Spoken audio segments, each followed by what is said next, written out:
time. New studio is going to be for in-person interviews, but for the long-distance stuff, I'm still going to come and do those home interviews here at the home court. And, God, there's so much going on in the world. I wish I could stream every day, but we're going to start doing every Thursday for sure. I'm going to dial it in, lock in. You can count on me every single Thursday. And if war breaks out, I will be emergency broadcasting live, entire coverage of the whole thing. And you'll see here perspectives that you're not going to get anywhere else. I did some spaces this week where I talked about some of our agents that we have in Iran. We've been trying to smuggle out an entire photo dump and an entire video dump. But the Starlink systems are just like completely trashed in Iran. And they're just not uploading anything. But the truth is also in that our agents on the ground that are in Iran trying to risking their lives to tell the story to the West about what's actually taking place in Iran. These people, their lives are in jeopardy, and the truth is I haven't heard or talked to them in several days. I asked for a check-in, and I really don't know what has become of them. So I ask you all to pray for the people that we're working with in Iran, because I know that they were there in the forefront of the fray to get you all pictures and information, unique and original content, so that we can understand the situation a lot better. It's very sad, and I pray for them. Hopefully they'll check in soon, and hopefully we'll be able to get some uploads to you guys of the massacres that have occurred. So there's been this always happens with the show. It's like a consistent thing of scheduling errors. Shabbos Kestenbaum was supposed to come today, but he did the Jerusalem Post thing in Miami. I highly advise you guys all to check out all the work that that Shabbos Kestenbaum is up to. And I'm so glad that he missed the address last week, because we wouldn't even be able to cover the Michael Rechtenwald debate, where he just wrecked his completely wrecked his world. He wrecked the world of Michael Rechtenwald. Oh my God, that was so brutal. And he got respect from everybody after that. That was like a major win. Big shout out to Shabbos Kestenbaum. Speaking at Jerusalem Post over the weekend, and then we're gonna get him on Sunday. And who knows what will happen by then. Maybe we'll be at war, maybe we won't. But until then, we will continue on these Thursday episodes, whether it's myself alone or whether we have a guest. But this week, we do have a guest filling in for Shabbos Kestenbaum. Good friend of the show. We were going to do some content, trying to figure out what to do. And I reached out to him to see if he'd step in for this vacancy, Mudar Zahran, who you guys have all known, who'll be joining us in just a second. Mudar Zahran is the leader, the chairman of the... There's an official title. Let me read the official title, just so I don't mistake it, when dealing with these type of guests. But I wanted to have a Jordanian or some Kuwaiti, just anybody besides an Israeli, an Iranian, or a Saudi, to talk about what's going on in our neighborhood. There's an entire community here that is being largely ignored. And so much the conversation is about Iran, Israel. And then Saudi Arabia gets minor headlines. You will not use our airspace. But other than that, it's radio silent, except for the fact you heard they tried to kill the president of Syria. The Iranians tried to kill the president of Syria, and then that got swept under the table. There's many other countries in the region, man. It's not just a one-stop show. Saudi Arabia closed down their airspace because they don't want fray to fall on their people from air fights or missiles or bullets to run down. And I understand where they're coming from. They don't want the war on their borders. But we are going to have Mudar Zahran here, Secretary General of the Jordanian Opposition Coalition. And he's in opposition to the King of Jordan, who's been running the Muslim Brotherhood. We've exposed it on this show. And Mudar is a longtime guest, friend of the show, been here a million times, will be here a million more. I'm going to welcome him on, and we are going to get straight to it. Mudar, welcome back to the Adam King Show, found here on Awesome Jew. This always happens. Every time you come on, you get a microphone glitch. It's like it's routine. I almost predict it. So we're gonna fix his microphone really quick. Mudar, can you give us a mic check? For some reason in the background we did a mic check, but it didn't work. Nope, nope, nope. There we go. I hear audio. Now we're gonna move you a little bit. There we go. Welcome, Mudar Zahran, to the show from his humble abode in London, I believe, because he is a Jordanian exile and refugee living his days out hoping for the deposition of that king in Jordan. But Mudar joins us today to talk about Iran. Mudar, welcome to the show. Thanks for having me, Adam. Yeah. So it's a hot environment. So much is going on in the region. I mean, it would have been nice to have you on to talk about Somaliland joining the union with Israel, stuff like that. Do you happen to know Ambassador Abdul Rashid in London, the Somali ambassador in London? Have you ever met that guy? I haven't had the chance, but That guy's a total well, G. I got to introduce you to him if he has time. That guy's so busy, but what a warrior. But I wanted to start there. So many places. I didn't anticipate the war in Iran breaking out like this, but I imagine Somaliland was kind of the initial kickoff where they realized that their footing was misplaced and that they were on the retreat. Since then, it's been an all-out people's rebellion. What's your take on the situation? I know that you have the pulse on the Muslim Brotherhood. I know Iran's been sending out agents to Hezbollah because they want Hezbollah to come and do the killing. That's why they tried to kill the president of Syria, to make a corridor where they could get actual Hezbollah fighters who don't want to fight Israel because they know it's a loss, but they would come and butcher the citizens of Iran if they could. Your bird's eye view, 30 feet up in the air, what do you see? first of all, the we people need information, and this is what I can provide for this evening. The biggest issue that we have at hand is the fact that the Iranian people are being crushed like never before. We've had fluctuating reports. I'm talking like about the establishment community in London, Jerusalem, Washington, and elsewhere. We could be talking at 13,000 victims so far. The inside information confirmed the regime in Tehran. They think they are off the hook, out of the woods. They are convinced that the revolution or the people marching through the streets could never topple them, which is somewhat true. Revolutions do not topple people. They don't topple regimes. What topples regimes are armies or foreign powers. The concept is that they will keep negotiating for as long as possible. They are willing to provide concessions to President Trump that they haven't provided before.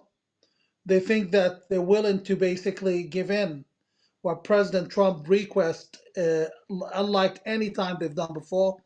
This is what I have, is that they're willing to give up the nuclear program in exchange of promises that both Israel and the United States would not attack Iran again.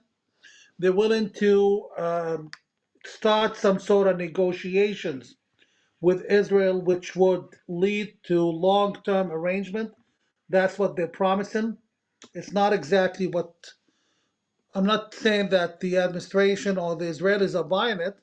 I'm telling you what they're offering, that they're willing to provide that, and also that they are willing to allegedly have the Russians as monitors of the shifting of their nuclear programs into civilian only.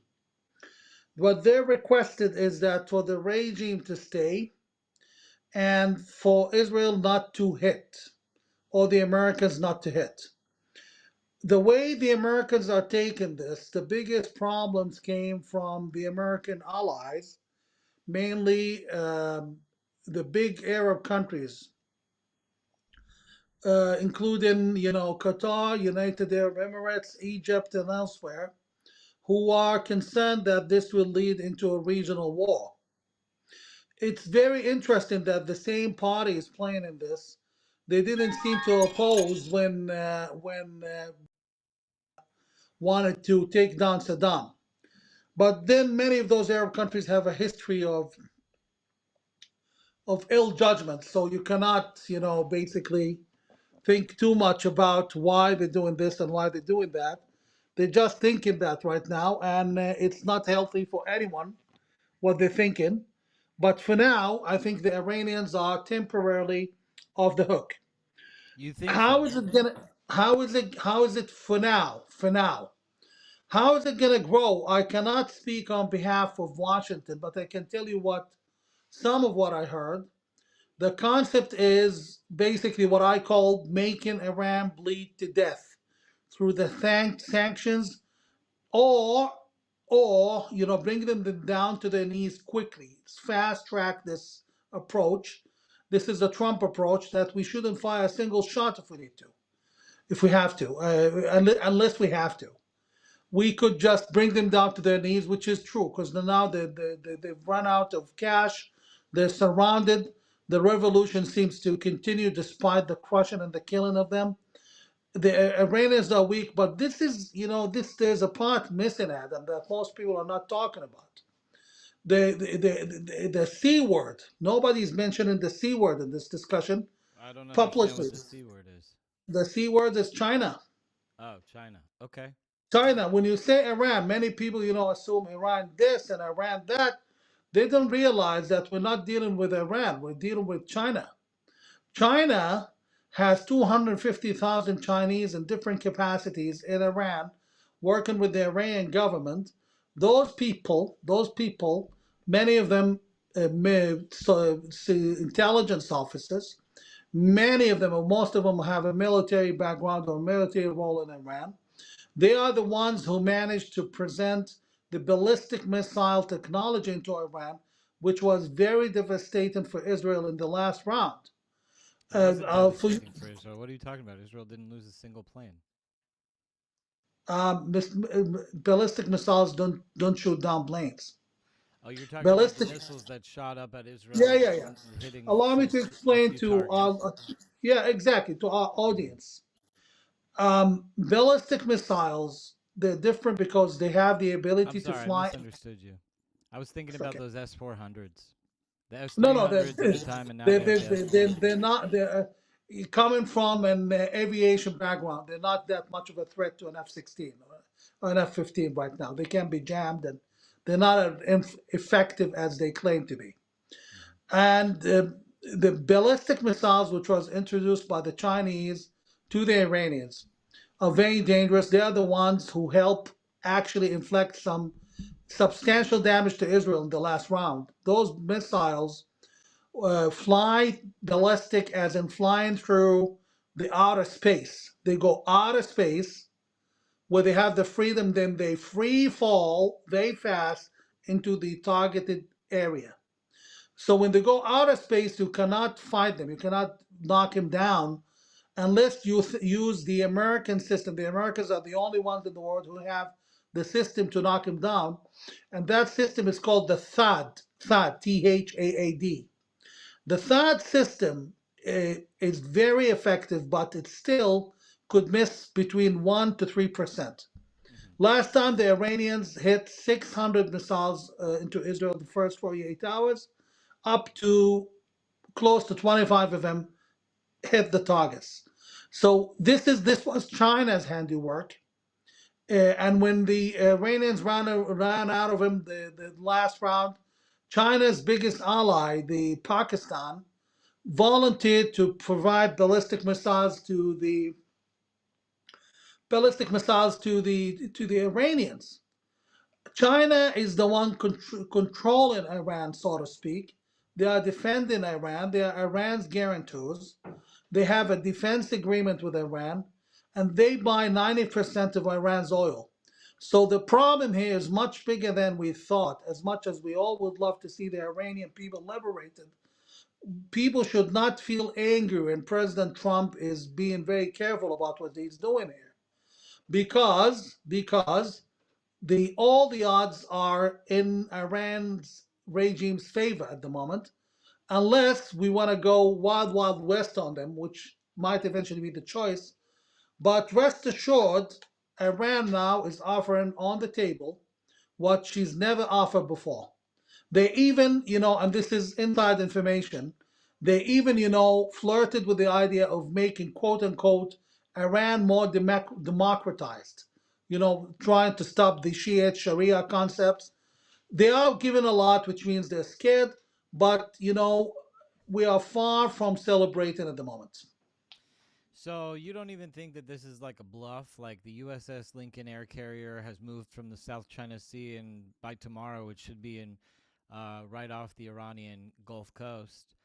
Like I see like President Trump, he like makes these comments to the public like, "Oh,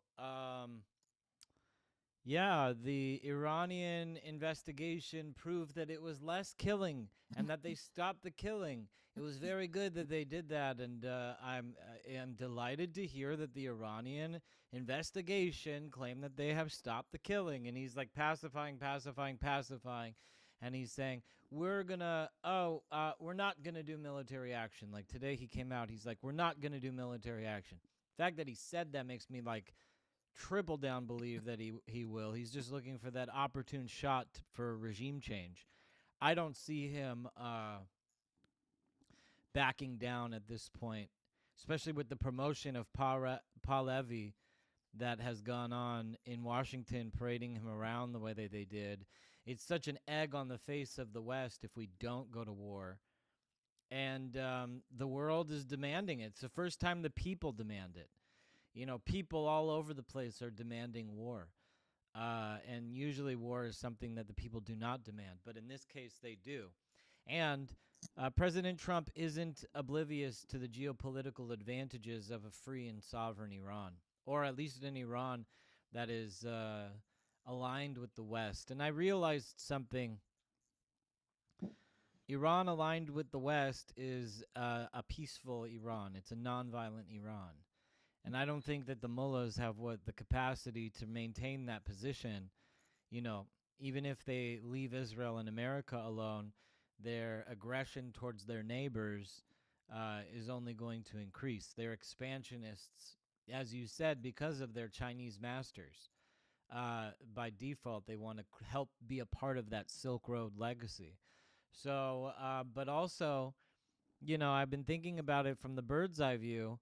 If he loses, whether he's killed or he flees, if he flees, it's even worse as a blow to the as Shia Islam, because in a certain sense, he's become the figurehead of Shia Islam, and the hatred and disgust of Islam itself in Iran as the fastest growing place of Islamophobia in the whole world is a major, major blow to Shia Islam. So this thing is so complex, but I don't see President Trump backing down. I see more and more beefing up of American forces in the region. But and I know you said this is a temporary resolve and not a permanent resolve. Do you what is in this the Jordanian perspective? What are people in Jordan saying about this? How do they feel? What does the Jordanians want to see happen in this situation? Well, I want to make a few comments about what you said. First of all, I agree with you, and I want you to read my lips, especially your Iranian American audience. And by the way, I do have an Iranian activist that I've been working with who's going to come on without showing his video and join our conversation in about 20 minutes or so. Unbelievable activist, very high level. We're doing so many cool things, and I want to get him in the conversation. So I just want to preface that before you get started. Read my lips. Iran will get hit Yeah, sooner or later. it definitely will happen. Read my lips. The Iranian nuclear program will be finished. President Trump will preside over the end, the final end, and the closure of the Iranian nuclear program completely. Also, remember these words: the regime in Iran will end, also in the foreseen future. Definitely this year, 2026, if not sooner than that, months. The only issue with that President Trump is dealing with right now is how. It's not if. And this how could be the easy way the Venezuelan regime ended, you know. Obviously, the Venezuelan regime had the full cooperation of the regime, the vice president, and others with the US administration in order to make a peaceful transition and get rid of the chief troublemaker, which is Maduro. Without the collaboration of many inside the current Venezuelan regime, without the fact that Venezuelan regime is willing to transform itself at the moment, this would have been much, much more difficult. People were expecting a Vietnam like war in Venezuela, up to 2 million thugs on the government's payroll and with machine guns and military training. They could have turned Venezuela into another Vietnam, was it not for the fact that Trump did what he does best: a deal. At the same time, now he's offering the Iranians a deal. The Iranian royal families, or not royal, ruling families, are very, very wealthy. Many of them hold American passports, in case you didn't know, including, one of the chief Iranian terrorists. His both, he's The got Shah's his. the not the Shah, the mullah's daughter was seen on a boat drinking with her friends this week. This week, she was They boating live. with They her they friends. live in a parallel While this is universe. all going on, They have she's access, drinking and like, alcohol's yeah, illegal, and yeah, with the bikinis and whole yeah. nine yards, the whole thing. Mhm. And her friends, being drunk, high, you name it. They live in a completely different world. I mean, one of the best destinations for Rolls Royce sales through Dubai is Tehran. They sell them in Tehran. So, and they travel to Switzerland. They have a lot to lose. They have not been living like their subjects. When you have a lot to lose, you need to find a way out, and you would love to sustain your lifestyle, and you hold close, you hold your dear life closer than than most people who have nothing to lose. So Right. those people are being given a chance to step down and transform the regime the way President Trump wants it and the way the Iranian people want it.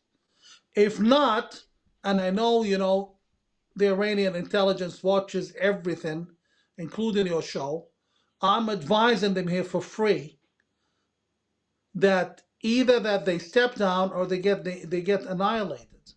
This is happening not in the long term. This is, and again, mark my words. Remember these words. This is happening in the span of the next 90 days, 100 days at worst. The I can't Iranian even people will imagine. eventually. The poly market bets on it are placing. There's two of them. One is January 31st, and the other's July 1st.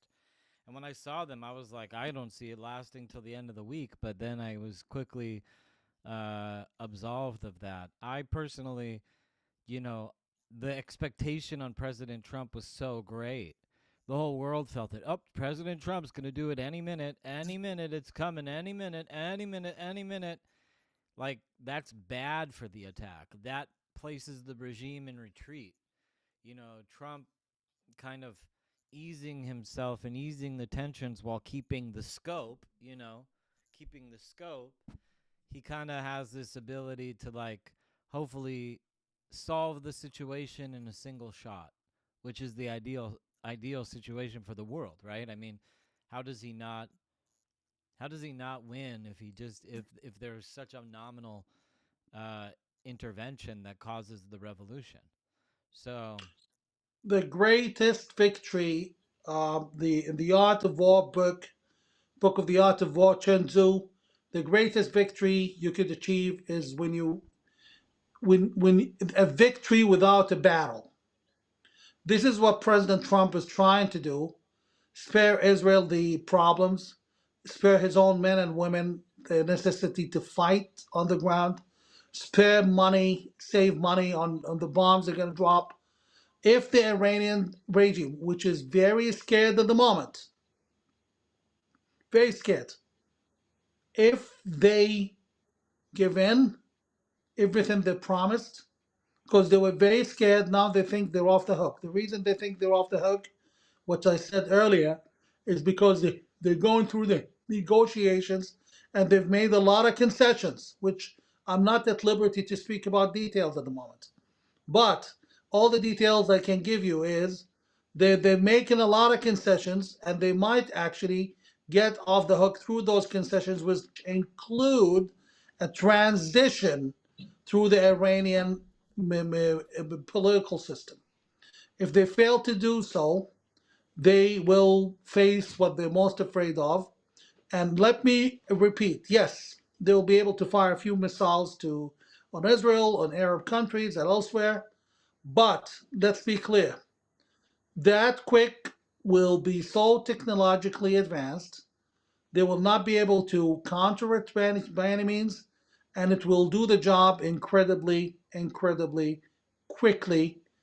This is not going to be a long fight for the United States, and it's not going to be a long fight for Israel too. what's your take on Reza Pahlavi? Well, he's a dedicated man who loves his own people.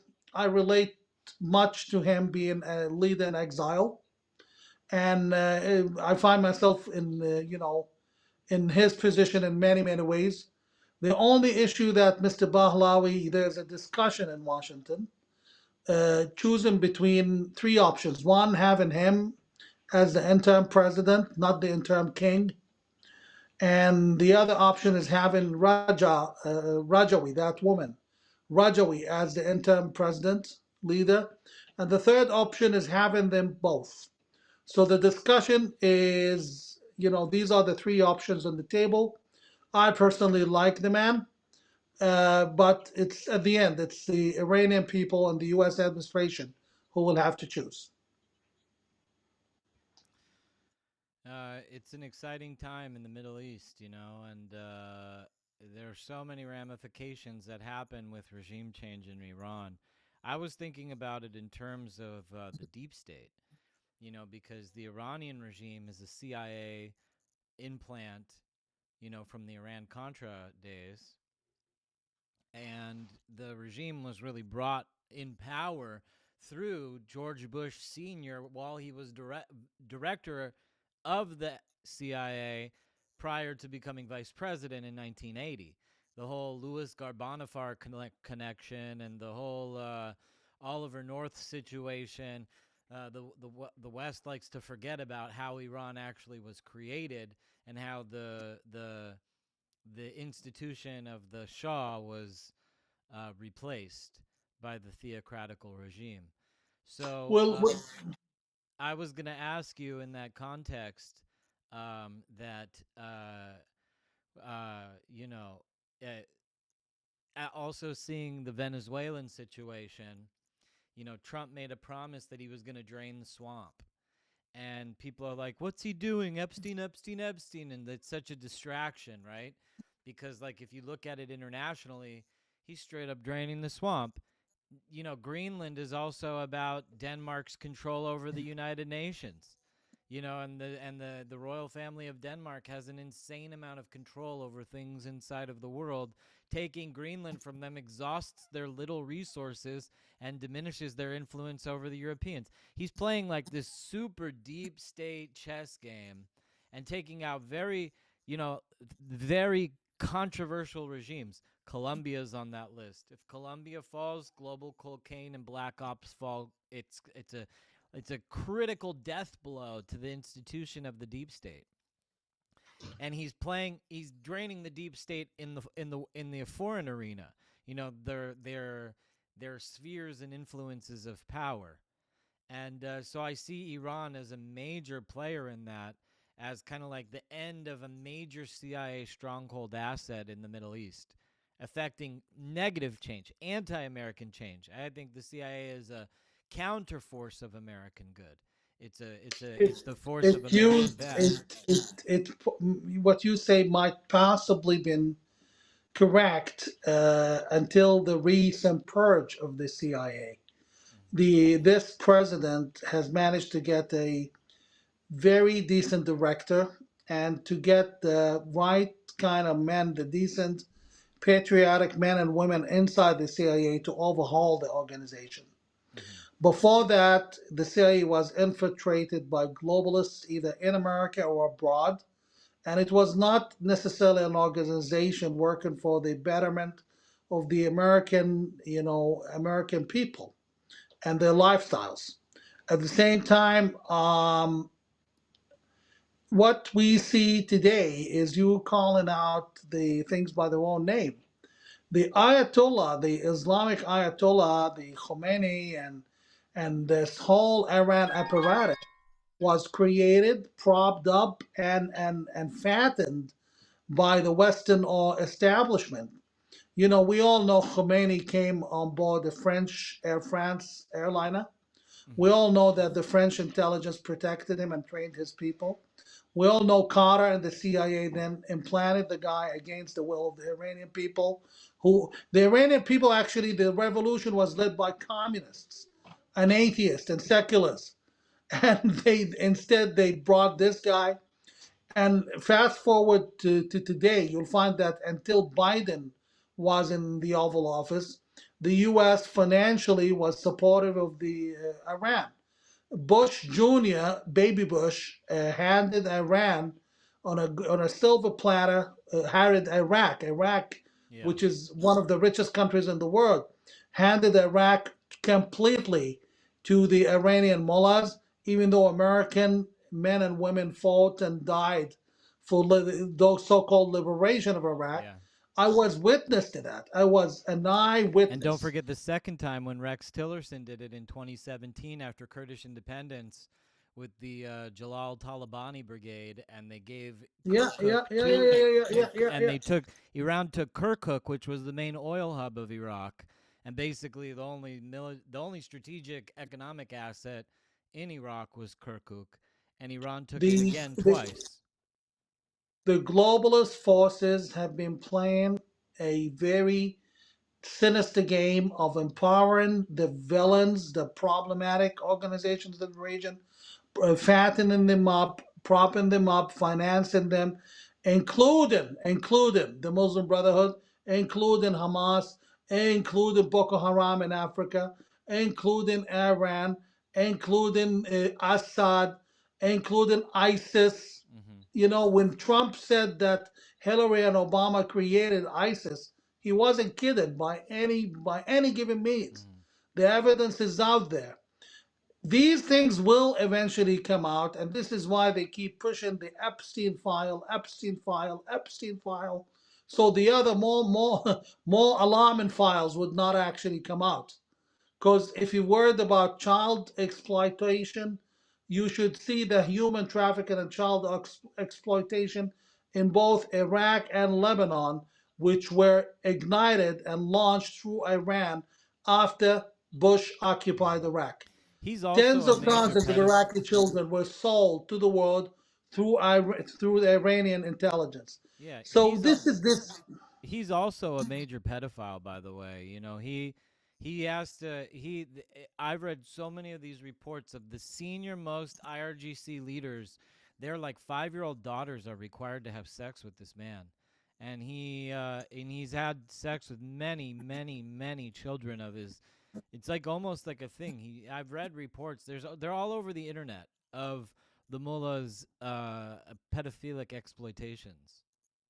It's very, very, very alarming how the evil elite the evil elite in most countries behave the same. Mm-hmm. be it Mr. Epstein, may his soul rest in hell, or the Khomeini, or other some Arab dictators, and some communist leaders. They all behave the same. It's like pretty much a religion for them, pedophilia. It's kind of like that. Like there's like if you compare it to Star Wars, like when Anakin or whoever it was is because before he becomes Darth Vader, he kills all those kids. He's like you have to do something incredibly dark to receive the darkness and to be committed to the dark side. You have to engage in something like that. And pedophilia, the exploitation of minors and children, is kind of something like that. Where it's like it's an easy way to prove darkness, that you could be trusted by darkness by giving over to such a darkness. But the Iranian mullah regime is just a lot more dense inside of that darkness. We've witnessed public executions. We've witnessed an entire regime of brutality against women uh, that has been unparalleled and unprecedented.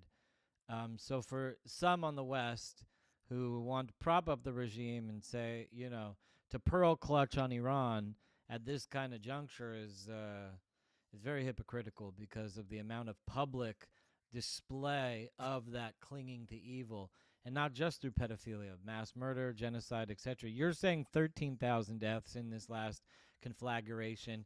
I said 12,000 on my post. Uh, President Trump is downplaying, saying, "Oh, they just said 2,000. We're going to take them at face value," because he's playing them. But I've also seen reports that say upwards of 20,000 people were killed in the protests. So the real death toll is a mystery to everyone, and anybody claiming that they know is foolish. But The before, Iranians, listen, let's be clear. The Iranian regime has no chance. I repeat, we can talk rhetoric, feelings, right, distress, feeling angry about the martyrs of freedom who died over the past few yeah, days, but reality remains reality. Facts remain facts. yeah, The Iranians have been cornered. They're pushed into the corner. The regime doesn't have access to its finances. Its own sons and and the daughters people of will the never wealthy forgive them. elite, they cannot travel. They cannot travel for vacation Switzerland, where they keep their money in Switzerland and Liechtenstein. They cannot they're afraid for themselves. They could all become another Mudaros. They could all get, scooped or, bagged by the U.S. Special Forces. They're scared. They're running out of money. They don't have access to their wealth freely. They can't travel to their most preferred place, Dubai, where they all put their money and travel. Hmm. They are afraid also of other things. The fact that the Mossad has infiltrated every city and every corner inside Iran, and they know that, and there's nothing they can do about it. The fact that the CIA, the good CIA, answering your concerns, the CIA and the Department of the Defense Intelligence Agency, which is the military CIA, have infiltrated, and I repeat, read every word here. The CIA and the Defense Intelligence Agency have managed to infiltrate the Iranian military military establishment. This is unprecedented, and right now they have a huge And the ability Mossad. The to. Mossad is deeply. Mossad maintains huge positions inside of the administration as well. Yeah, but inside the military, it was mostly American business. So Right. the infiltration is huge, and the Chinese, as much as they help, for example, it was definitely Chinese technology that shut down Starlink. It was Chinese technology and Chinese engineers who were launching ballistic missiles into Israel. It was Chinese espionage that helped them, locate the drones and even use drones technology. But the Chinese stop at a certain level. The Chinese, there's a ceiling they can't go above. So they're not like, being allies with the former Soviet Union, who could give you anything you want at one point. There are huge limitations for the Iranians. One thing I will beg the Iranian people to do is to keep the fight and not lose the hope. And one thing I would ask and call on American Iranians led by Crown Prince Balawi, is to be patient and trust the process and trust President Trump. There's a lot that cannot be discussed in public, a lot that can not be unclassified at this moment. On the other hand, one thing, as someone who's well informed about what's really happening, I assure you everything is happening in your favor. Long live the wonderful Iranian people, and long live the freedom of Iran. Amen. And on that note, that's a perfect segue to bring in our guest with you. I have been working for several weeks. Actually, I've known him for a long time on Twitter, and he's been a great friend of mine. Also, since this conflagration, he is a Iranian activist who lives in Europe, anonymous. So he's only going to come in on audio and join us in this conversation. For obvious reasons, he stays anonymous. But he's introduced me to a plethora of very amazing people on the ground in Iran who are leading the revolution, the real force behind the revolution. So I want to bring him on. He's my friend Warren McCommon, and that's the name he goes by on X. I'll connect you both on X after this segment so that you could stay connected as neighbors in the Middle East. And Warren, welcome for the first time on the show. Let's test your audio. Are you here with us? Can you hear me? Yes, there you are. Okay, so I think like that was a great show. First of all, I really enjoyed that, and I really like your guest. It was amazing conversation. So I just want to mention some points because I want to just speak very short and let him respond to some points that I just might complete. So the 12,000 number came from Iran International, which is the most the trusted Iranian source, and it was like because they have a lot of people on the ground and they just made that number. So that's why it's like the most trusted the number. Even it was like for the 8 day or 2 days ago.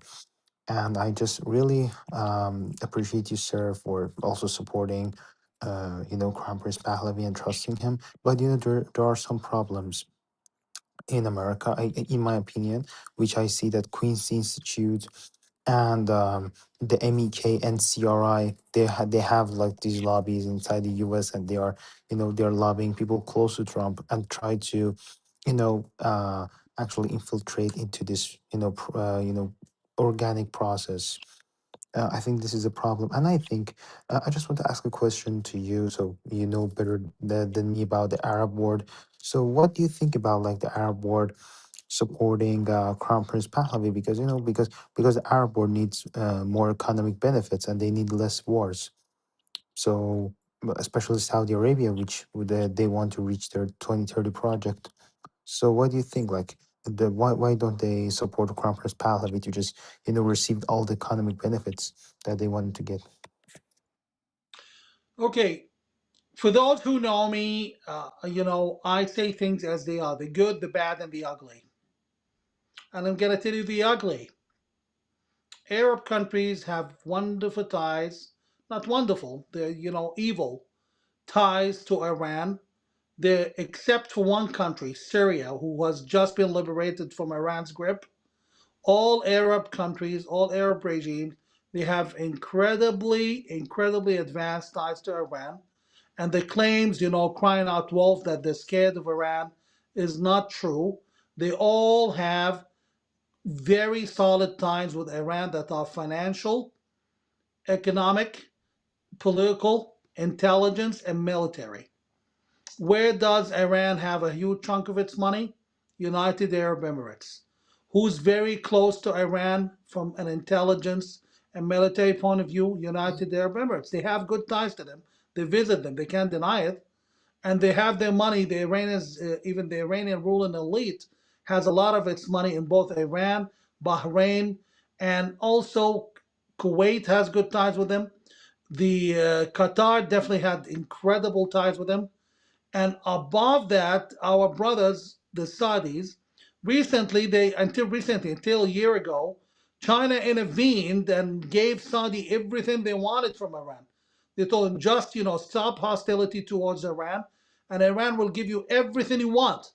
So for Saudi was like, why should we bother? Why do we fight someone else's war? They're not even secretive about it.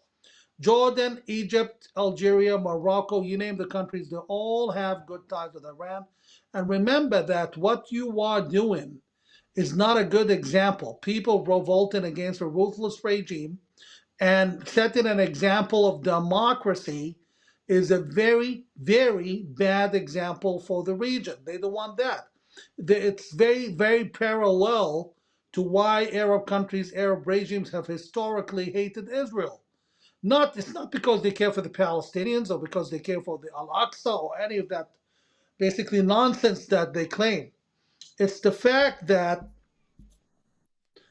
Israel would just bring up a lot of questions. If Arab people were to visit Israel and see that Israelis live well in democracy, they have social security, free healthcare, it would pop up, thinking at home, which the Arab regimes do not want. I cannot say Saudi is like that. Saudi was very hostile to the Iranians on all levels until the Iranians gave in everything to Saudis through the Chinese. But if you ask about the other guys, rest assured, they don't want to see you free. They don't care for Crown Prince Pahlavi. They don't care for the freedom of Iran. They don't care for the people of Iran, what happens to them. And they actually like it the way it is in Iran. These are the facts. So, Excuse me, may I ask yeah, my absolutely. final Get in here. question?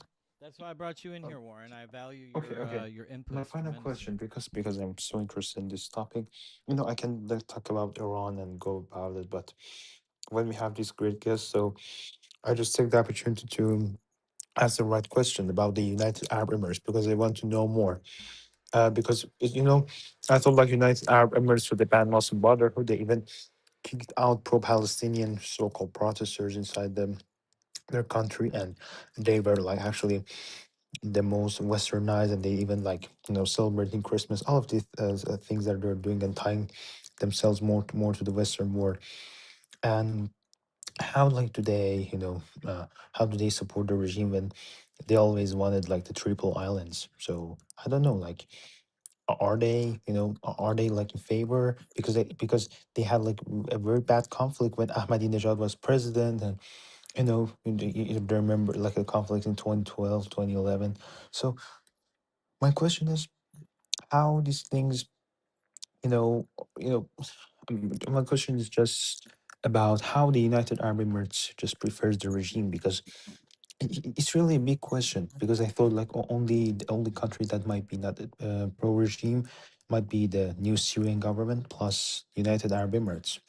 By the way, thank you for giving me the chance, Adam. Also, thanks to your great guest for responding to this question. Forever, Javid Shah. Well, I'm glad that you're here because I want this Iranian perspective, and you really have brought the fire since Warren, you're out there every single day introducing the West to amazing activists, and I really appreciate you being here with us. And I want to encourage you to stay and have this conversation. Mudar is very involved in Jordan as a Palestinian who is subjugated by another oligarchical dictatorial regime that supports the Muslim Brotherhood, that supports the destruction of the West, and he's in the neighborhood, and I think that it's important to get the all these perspectives from different Middle Eastern countries on the situation. But I'm curious to you, Warren. Have you and then I'll let Mudar answer your call. With your network and all the people that you're in daily connections with, what are you finding that's happening in Iran right now? Is there peace? Did they stop the killings? What are you seeing on the ground right now in Iran? So, I just want to say something to you like that might be very heartbreaking. So there are many regime like people who are like pretend to be taxi drivers. So if people want to get taxi to go home, they'll kidnap them. Also, you see like public servants having having orange shirt on and cleaning the streets. So now they are all full of regime agents. having guns and shooting at people. And also, plus, many people, like Virgin people, going into the crowd, in the middle of the crowd, you know, and when they say that, when they see that, oh, the people are not, going to attack them, so they bring their AK-47 and shoot at everyone, just killing in the middle of the crowd, not just like front line or the back line, just killing in the middle, just pulling their AK-7 or AK-47 out and kill everyone. That's how they do. So this is pretty, so you're saying that the killing hasn't stopped. No, not at all. Not at all. I'm sorry to interrupt. Your first question to Mudar, you were asking him another question about the Muslim Brotherhood in the UAE. Mudar, what is your take on that? Like, because he made some good points about the UAE's fight with Ahmadinejad, which was a long time ago. I mean, 2005, the world changed a lot by then. Yeah, there's been a new UAE president since then, and things have changed. But I would like to thank him for the very, very wonderful remarks and a very intelligent question. But in the Middle East, if anything you learn is to look at people's actions rather than what they say. Look where the hands and feet are going rather than where the tongue is going. And the UAE is pretty much like most Arab countries. They have their interests. They've done very well under the status quo. The status quo being lack of democracy, the status quo being, the Islamists wreaking havoc across the region. Whether they're for it or against it, the way the UAE has been, just like other Arab countries, and we don't want to single the UAE out, they've done very well to themselves. The Arab regimes have done very, very well. The wealthy people, the kids travel the world, they live in a completely parallel kind of heaven of their own. So they want to keep it whereas as is. As one is, talk about the Muslim Brotherhood. United Arab Emirates claims to be the arch enemy of the Muslim Brotherhood, while at the same time the United Arab Emirates have been the biggest supporter of the King of Jordan, to the point where both regimes are considered twins, political twins. And the King of Jordan are the biggest regional supporter of the Muslim Brotherhood. So how can you be the best friends with the best friend of your so-called enemy, which is the Muslim Brotherhood? Also, Iranians, I've traveled to the United Arab Emirates. I don't think I want to ever travel there again for my own personal reasons. But at the same time, as beautiful that country is, and the people, and even the leadership, they're very nice people. The rulers of the United Arab Emirates, Mohammed bin Zayed, very intelligent people, but they're interested with the Iranians. The Iranians pump a lot, incredible money into the United Arab Emirates for investments because they have no other place to go. They buy their luxury goods, including Rolls Royces, which is a vehicle of choice for the Iranian elite. They come from Dubai. They buy the jewelry, gold, you name it, from Dubai, from United Arab Emirates, and they keep their money in Iranian banks. There are, one of the banks in the United Arab Emirates is even rumored to be an Iranian-owned bank. And I've seen what I understand are branches of Iranian banks in the United Arab Emirates with their own real name. I don't know. I cannot confirm today because that was a long time ago, but they are there. Why should they risk changing all of that because the Iranians want freedom? After all, they don't have freedom at home in the United Arab Emirates. They don't have freedom in Jordan. They don't have freedom in Egypt. So what you are setting is a very, very bad example for their people. They don't want people seeking freedom. And no, sir, the United Arab Emirates, like most Arab countries, have made their sort of understanding with the Islamists.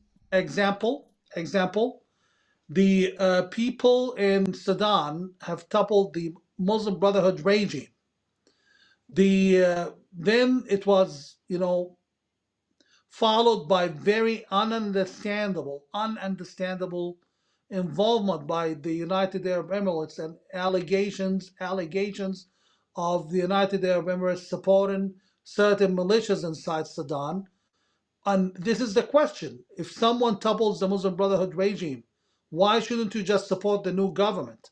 So there's a lot of questions, and it's typical Middle East. My word to them, do not depend on any support from the Middle East region or from the Islamic nations, unfortunately. Most of them love Iran. Even the ones who hate Iran, like the Saudi Arabia basically is saying openly, and maybe somewhat rightfully so, not our fight. Yeah. I know Warren was Yeah, thank you asking. for the response. I really appreciate it. But my very last question, because I remembered something that I have to ask, and it's about it's about the Jordanian intelligence system. So, yeah, look, don't they help Israel and America like a lot to actually detect the terrorists? So that might be like a great help for the terrorists to, yeah. Like I just want to say, how the Jordanian intelligence work is that favor of Israel and America, like they say in media, or not? Also, The thank you, and Jordanian I say intelligence, goodbye for now. the Jordanian intelligence is one of the strongest facilitators and managers of terror organizations in the Middle East region. The evidence is out there. Who was the most ruthless terrorist in Iraq in modern history? Even more ruthless than Abu Bakr al-Baghdadi, Musab al-Zarqawi, Jordanian, who was released from jail upon with a royal decree to release him from jail. And even though his residency in Jordan was controlled, he found himself delivered into Iraq, leading Al Qaeda in Iraq, and killing people just for being Shiites and killing Sunni Muslims for being seculars. That guy was so bad, the United States had to kill him. His nexus was the Jordanian intelligence. The Jordanian intelligence was caught red handed, and this is all in public sources, like in the media. You can read it, Google it. Jordanian intelligence was caught red handed selling weapons from the United States meant for the secular moderate fighters in Syria. They were instead selling the weapons, which were supposed to be delivered for free. They sold them to ISIS. The Jordanian intelligence presided over the theft of 87,000 bullets from a Jordanian army's camp. Those bullets, that ammunition was owned uh, by the British Army training in Jordan. They were stolen right from the army's headquarters, not headquarters, base, all the way into Syria and sold to ISIS.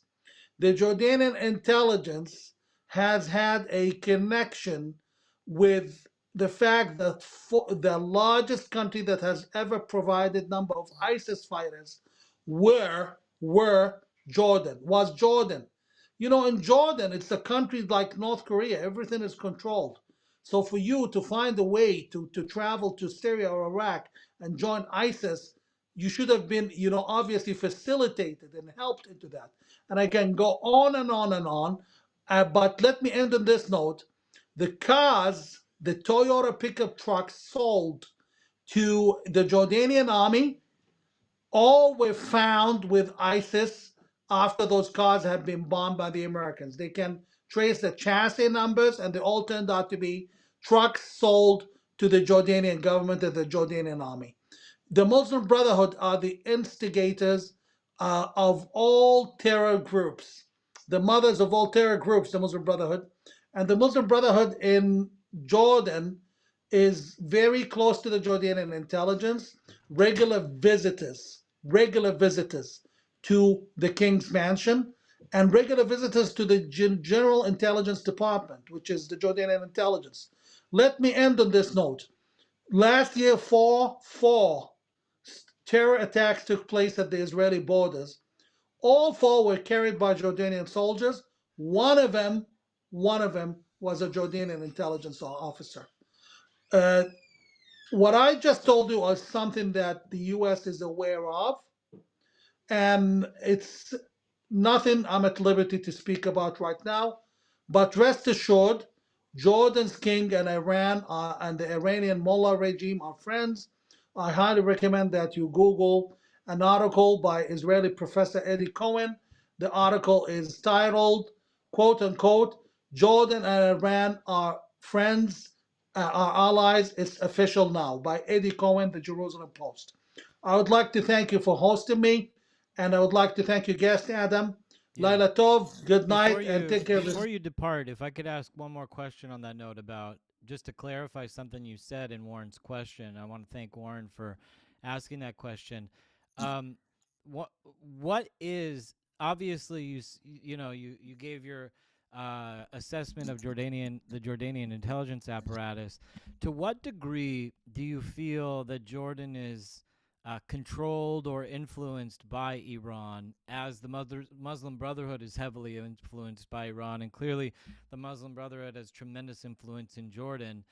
At what point does like what percentage of Jordanian sovereignty is compromised, would you say, by the Iranians? It's not compromised by the Iranians. It's compromised by Iran's master, the Chinese. Mm. The king has did something that most people are not even aware of. In December of 2024, he blocked U.S. Air Force from using Jordanian airspace freely without permission.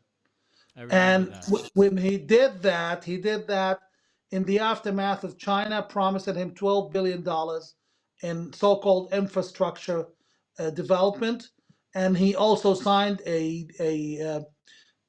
deal, an energy deal with China for $8.5 billion, even though the Israelis were offered an alternative for peanuts. So these countries, Arab countries, are mostly controlled by China. And to your listener, to your guest, you need to understand that you're not fighting Iran, you're not fighting the Iranian Revolutionary Guards, you're fighting China. China controls Iran through 250,000 officers on the ground, many of them intelligence officers.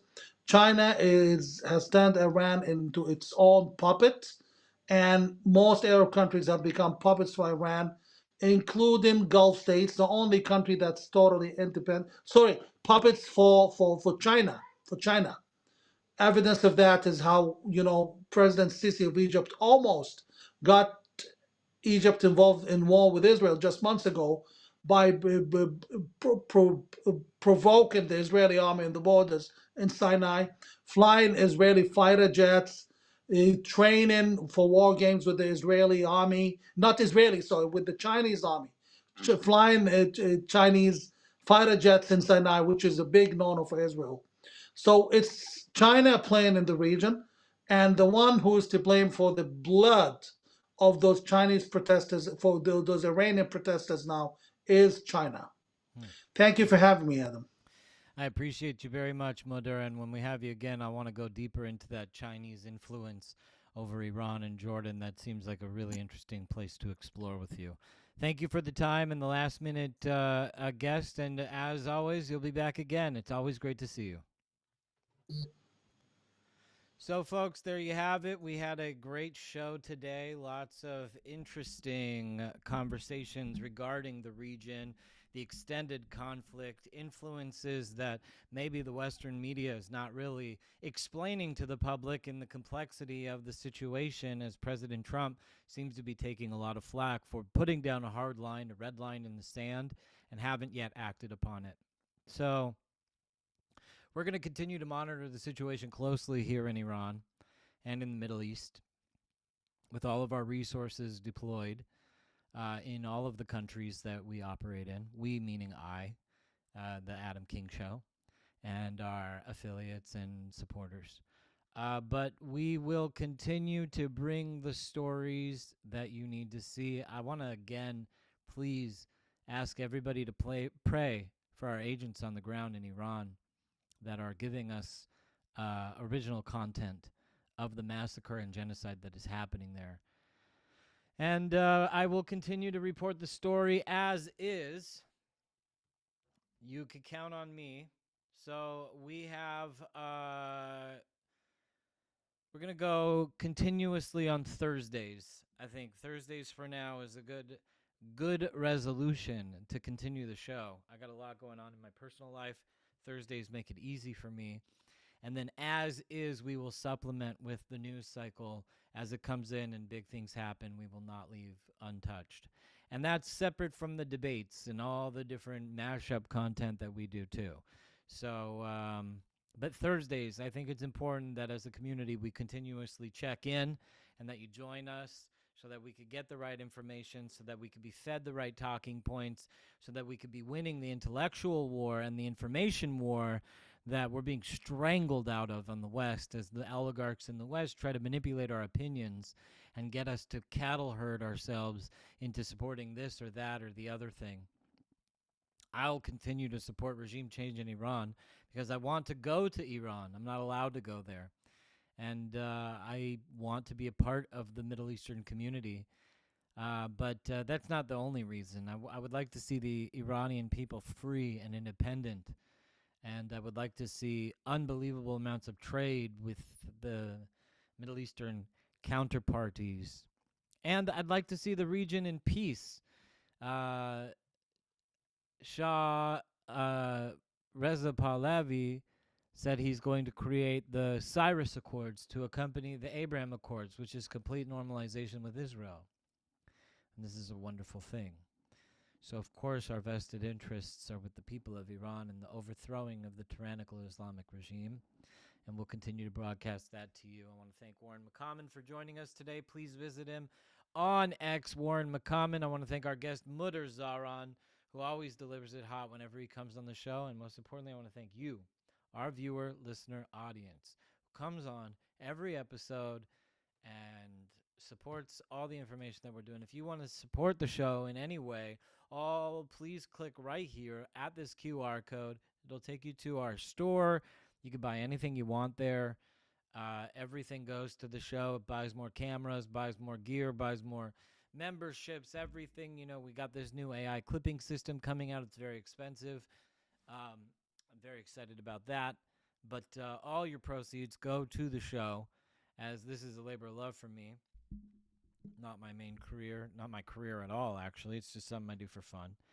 But please click the link, support the show, help expand the broadcast, and be involved. Wear some awesome Jew merch and show your pride for being an awesome Jew. I want to thank you all every week for tuning in, and I will see you on Sunday with Shabbos Kestenbaum. Peace. And the next meeting begins.